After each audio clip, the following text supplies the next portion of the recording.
অনন্ত জীবনের গান গাই। ভাবলাম যার কথা কেউ বলে না আমি তার কথা বলব।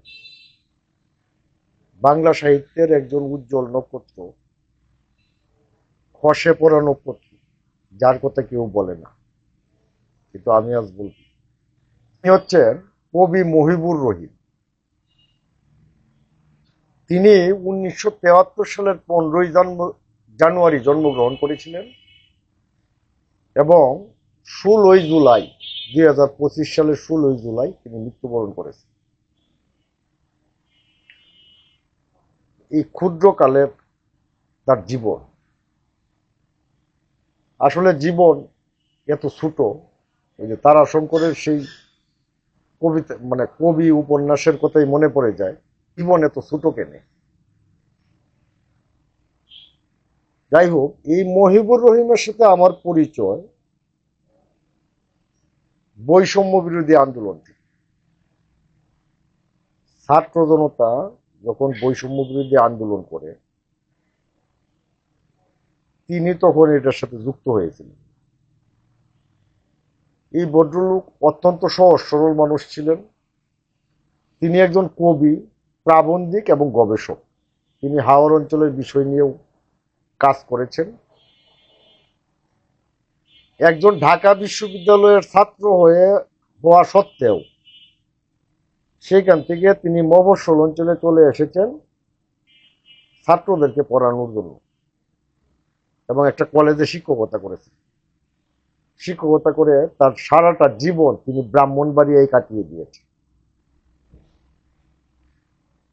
এই ঢাকা বিশ্ববিদ্যালয়ের ছাত্র হয়ে তিনি যে সময় পাশ করেছেন, পাশ করার পরে ইচ্ছা করলে তিনি শিক্ষক না হয়ে অন্য কিছু হতে পারতেন এবং নিজের আখের গুছাইতে পারতেন, কিন্তু সেটা তিনি করেন নাই। আমি তাকে খুব কাছে থেকে দেখেছি। তিনি অত্যন্ত সহজ সরল একজন মানুষ ছিলেন। এইগুলি ধার তিনি ধারতেন না। 2025 সালে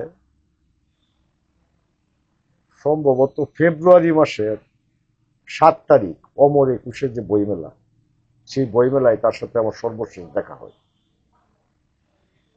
তিনি আমাকে অটোগ্রাফ দিয়েছেন তার বইটি। এটা এই যে একটা বই, এই বইয়ের নামটাই আসলে একটা কবিতা। এই ভিতরের কবিতা আসলে পাঠ করা লাগে না।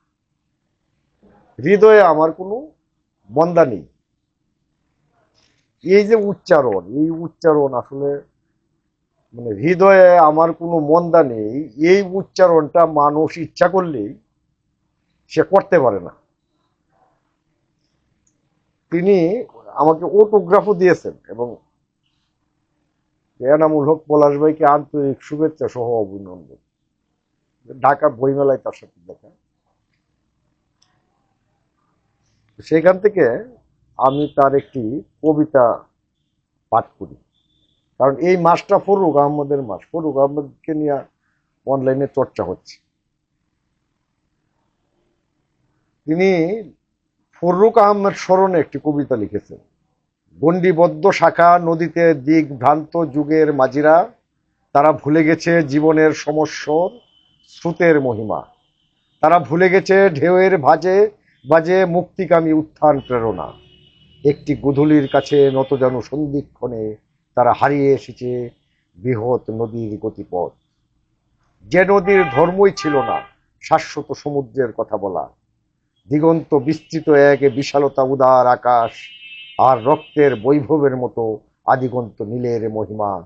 যে নদীর প্রত্যয় ছিল শত সহস্র উদাত্ত উদ্দিন পাল, তাকে নিয়ে যাবে দূর অতি দূর সমুদ্রের দৈরতে, যেখানে অনন্ত জীবনের আহ্বান সমস্ত জড়তার চলাচল পেরিয়ে মর্মাহত পাথরখণ্ডের থেকে দূরে, যেখানে বাসা বেঁধেছে আকাশচারী পাখিরা, যেখানে নারিকেল খুবানি বনে স্নিগ্ধ ঘন জীবনের ঘ্রাণ আসে। কবিতাটা অনেক লম্বা, সবটা পড়বো না, আপনাদের ধৈর্য নষ্ট করবো না। শুধু আমি একজন কবি মহিবুর রহিমকে আমি আপনাদেরকে চেনাতে চাই।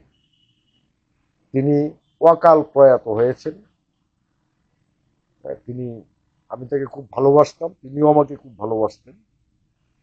এই অকাল প্রয়াত এই কবির প্রতি শ্রদ্ধার জন্য, শ্রদ্ধা জানানোর জন্য এবং রীতিমতো একটা দায়বদ্ধতা থেকে আজকের এই ভিডিওটা আসলে আমি করলাম। এই মহিবুর রহিম তিনি নীরবে নিভৃতে পৃথিবী ছেড়ে চলে গেছেন। একজন কবি তিনি নীরবে নিভৃতে পৃথিবী ছেড়ে চলে যাবেন, এটা ভাবা যায়? হ্যাঁ, যায়। কেমন যায়? একজন শ্রমিক, একজন কৃষক, একজন সাধারণ মানুষ যখন পৃথিবী ছেড়ে চলে যায়, খুব সাধারণভাবেই যায়। এবং এই যে শব্দ মিস্ত্রি, শব্দের মিস্ত্রি, তিনি জনগণের জন্য কবিতা লিখেছেন, জনগণের জন্য গবেষণা করেছেন এবং জনগণের সাথে থাকার জন্য তিনি একটি মফস্বলের একটা কলেজে তিনি সারাটা জীবন কাটিয়ে দিয়েছেন। তিনি তো নীরবেই যাবেন। ওই ঢাকা শহরের সিন্ডিকেট বাণিজ্য যারা করে তাদের মতো তো সরব হইয়া তিনি যাইতে পারবেন না। তাহলে তাকে সরব করার দায়িত্ব কার? তাকে সরব করার দায়িত্ব হচ্ছে আমাদের। আমরা কারা? আমরা যারা জনগণ, আমরা যারা জনগণের অংশ।